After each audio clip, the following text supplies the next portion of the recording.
नमस्कार, मैं हूं टीपी पांडे। पिछले दिनों केंद्रीय मंत्रिमंडल में भारी फेरबदल किया गया। कुछ मंत्रियों को हटाया गया, कुछ मंत्रियों से मतलब इस्तीफे लिए गए और कुछ मंत्रियों को प्रमोट किया गया, कुछ के विभाग बदले गए। और मंत्रिमंडल में मोदी जी ने युवा चेहरों को तरजीह दी, बड़ी अच्छी बात है।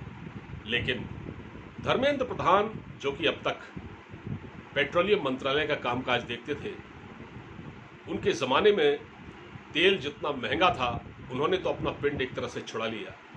और कांटों भरा ताज अब है किसके ऊपर? सरदार हरदीप सिंह पुरी के ऊपर। पुरी साहब फॉरेन सर्विस में थे, अमेरिका में दूत रहे हैं भारत के। उनको पेट्रोलियम मिनिस्ट्री दे दी गई। अब बेचारे आजकल बहुत परेशान हैं। इस बीच तेल की कीमतें लगातार आसमान छू रही हैं, तेल की कीमतें लगातार बढ़ रही है और अब उनको ये समझ में नहीं आ रहा है कि वो क्या करें। चारों ओर से हल्ला मच रहा है, विपक्ष लगातार आरोप लगा रहा है, प्रदर्शन कर रहे हैं लोग, पेट्रोल के दामों को लेकर एक तरह से हाय तौबा मची हुई है। अब लोग समझ भी नहीं पा रहे ये पेट्रोल के दाम इतने क्यों बढ़ रहे हैं। जब मोदी जी सत्ता में आए थे तो उन्होंने ये वादे किए थे कि पेट्रोलियम की कीमतों पर लगाम लगाई जाएगी। बल्कि उन्होंने 2017 में एक बयान ये भी दिया था कि पूर्ववर्ती जो सरकारें हैं उन्होंने ऊर्जा के क्षेत्र में काम नहीं किया ढंग से, बहुत ज़्यादा दूसरों पर निर्भर हो गए, दूसरे देशों पर, इसलिए इस तरह की स्थिति आई है। लेकिन आज तो मोदी सरकार है और 5 साल और 2 साल लगभग उनको, पहला 2014 से 2019 और 19 में भी उन्हीं की सत्ता है। लेकिन तेल की कीमत मुसलसल बढ़ रही है, आसमान छू रही है। अब सरदार हरदीप सिंह पुरी क्या करें? उन्होंने अभी हाल ही में सऊदी अरब, कतर, संयुक्त अरब अमीरात के जो ऊर्जा मंत्री थे उनसे बातचीत की। उनसे कहा कि किसी भी तरह से तेल की कीमतें, जो क्रूड ऑयल है, जो कच्चा तेल है, उसकी कीमत अंतर्राष्ट्रीय बाजार में किसी तरह कम हो, जिससे कि भारत को राहत मिले। अब उन्होंने ओपेक देशों से जो ऑयल प्रोड्यूस करने वाले जो कंट्री हैं ओपेक, उनसे भी कहा, उनसे भी गुजारिश की है कि किसी तरह से इस पर ध्यान दिया जाए, तेल की कीमतें नीचे आए, कच्चे तेल की कीमतें, ताकि भारत में लोगों को राहत मिले। लेकिन क्या है कि कच्चे तेल का असल में उत्पादन नहीं बढ़ रहा है। वो जो कंट्री हैं ओपेक के देश, वो उत्पादन नहीं बढ़ा रहे हैं क्योंकि इसमें संयुक्त अरब अमीरात ने हाथ खींच लिए हैं, सहमति नहीं बन पा रही है और इसकी वजह से वो कच्चे तेल का उत्पादन नहीं बढ़ा रहे हैं और इस तरह से ये सारी दिक्कतें आ रही हैं। क्योंकि भारत जो है कच्चा तेल इंपोर्ट करने के मामले में तीसरा देश है, तीसरा बड़ा देश है। भारत में कच्चा तेल इंपोर्ट किया जाता है, तेल की खपत बहुत ज़्यादा है। अभी बीच में क्या हुआ था कि बालाघाट है एक जगह मध्य प्रदेश में, वहाँ तेल की कीमतों ने सारे रिकॉर्ड तोड़ दिए। 112 रुपये प्रति लीटर पेट्रोल वहाँ बिक रहा था। अब आप सोचिए कि 112 लीटर कितना ज़्यादा है। 50 सालों में, पिछले 50 सालों में तेल की कीमतें इतनी कभी नहीं बढ़ी जितनी आज बढ़ गई हैं। सरकार कहती है कि जो तेल कंपनियां हैं वो ये सब तय कर रही हैं, हमारा इसमें कोई रोल नहीं है। लेकिन जब चुनाव आते हैं तो तेल की कीमतें स्थिर हो जाती हैं। वो कैसे होता है, ये भी तो अपने आप में एक बहुत बड़ा सवाल है। फिर दूसरी बात है कि अब तो प्रधानमंत्री नरेंद्र मोदी हैं इस देश के, उनके रहते तेल की कीमतें क्यों बढ़ रही हैं?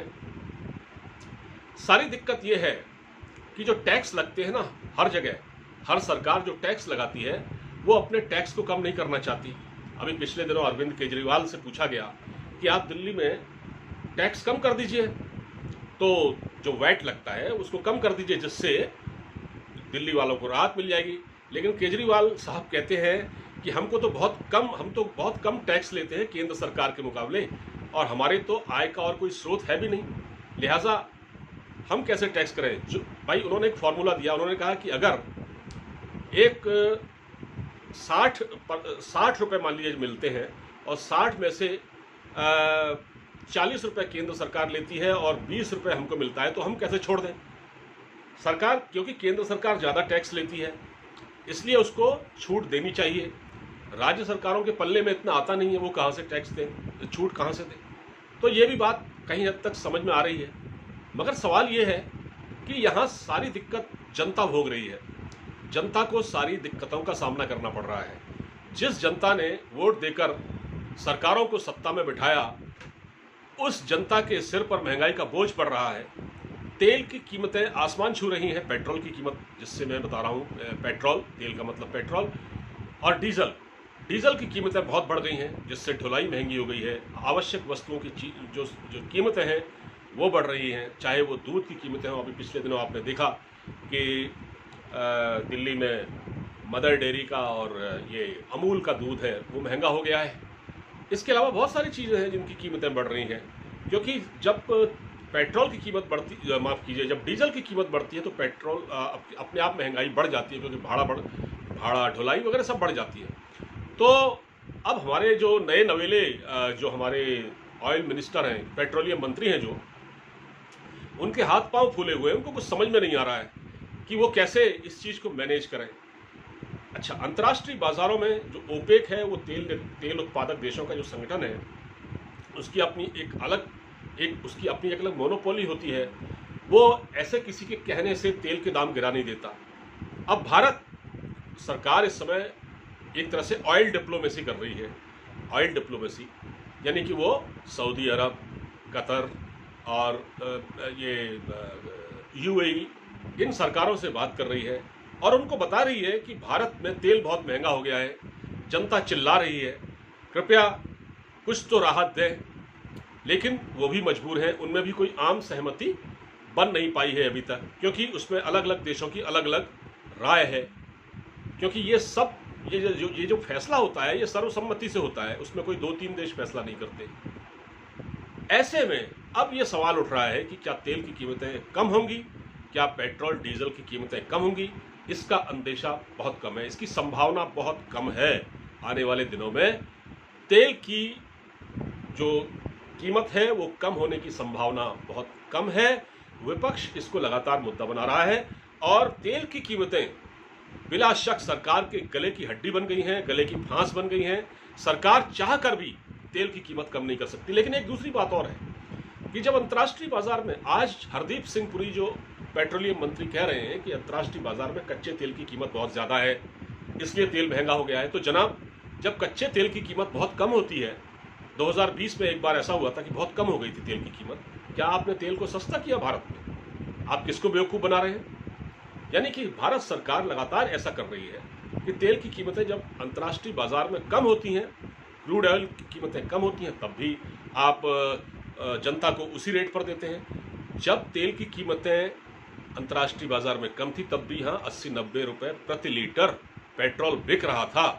तो आज आप ये क्यों कह रहे हैं कि तेल की कीमतें बहुत ज़्यादा है? ये मतलब भारत की जनता को दिखाने के लिए कि भाई हम बहुत कोशिश कर रहे हैं। लेकिन ये भी इतना आसान नहीं है, ये इतना आसान नहीं है। ऑयल डिप्लोमेसी चल नहीं पाएगी भारत सरकार की, क्योंकि तेल उत्पादक देशों के भी अपनी अपनी परेशानियां हैं, उनके भी अपने अपने तर्क हैं, उनके सामने भी कई तरह की दिक्कतें हैं। तो ये जो सिलसिला है ना, तेल की कीमतें बढ़ने वाला, ये लगातार अभी जारी रहेगा और अभी जनता को फिलहाल इससे कोई राहत नहीं मिलने वाली। और अभी 2022 में, अगले साल 3-4 राज्यों में विधानसभा के चुनाव हैं। सरकार के सामने ये बहुत बड़ी चुनौती आने वाली है, क्योंकि पेट्रोल और डीजल यानी महंगाई एक बहुत बड़ा मुद्दा इन चुनावों में बन सकती है। ठीक है, आपको ये वीडियो कैसा लगा? इसको ज़्यादा से ज़्यादा शेयर कीजिएगा। अब मुझे इजाज़त दीजिए, अपना पूरा ख्याल रखिए। नमस्कार।